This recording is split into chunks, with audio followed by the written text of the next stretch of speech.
Hello students, today we will learn about the time of supply under GST. So time of supply means here the liability to pay tax or a liability to pay GST arises on a time of supply. GST liability arises at the time of supply of goods and services. Means here it says about on which date you are liable to pay a taxes for that particular supply of goods or services. On which date you are liable to pay. So it means that point in time when goods or services considered to be supplied. So that is nothing but time of supply or date of supply. So here as per section 12 and 13 of CGST Act 2017 says about the time of supply. So there are two categories, time of supply for goods, that is section 12 of CGST Act 2017, and time of supply of services, section 13 of CGST Act 2017. So the time of supply treatment will be different for the goods as well as services. So the CGST, SGST or IGST must be paid on the time of supply. So we'll see one by one. Time of supply of goods under forward charge and time of supply of goods under reverse charge. Now we'll see what is this forward charge means on what is the reverse charge means. Forward charge means generally the seller of goods or services collect the taxes from the buyer or recipient of goods. When the seller is registered under GST, seller of goods and services collect the taxes from the buyer or a recipient of goods, but ultimately the taxes are borne by the end consumer. But in the case of reverse charge, the liability to pay the tax is shifted to recipient of goods. In the case of reverse charge, the liability to pay a taxes are shifted to recipient of goods because the seller is not registered under GST. So now we'll see what is this forward charge and as well as reverse charge. So in the case of forward charge or normal case, it is a GST normal system. So here seller, there will be two parties, seller and the recipient or buyer. Buyer is not customer here, the purchaser of the goods, supplier and recipient. So here in the case of forward charge, seller will be registered under GST. He will be registered under GST. The buyer may be registered or may not be registered. So here in the case of forward charge, seller will sell the goods to the buyer. He will sell the goods to the buyer, and buyer for that purchase he will pay the cost plus tax to the seller.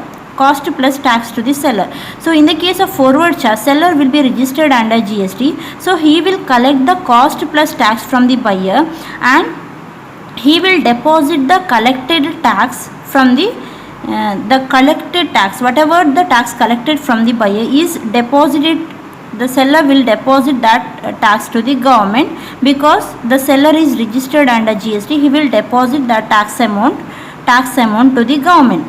So that is a normal case. So the seller will be liable to pay the tax and seller will pay the taxes to the government directly. That is a forward charge, under forward charge.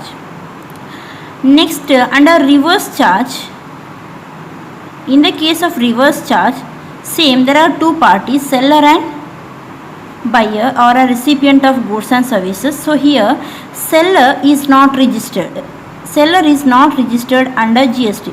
When seller is not registered under GST, if he want to sell any goods to any person, then the buyer should be registered. Buyer must be registered here. When seller is not registered, and if he want to do a business or if he want to sell the goods to any parties, then the buyer should be registered. He must sell the goods to the registered buyer.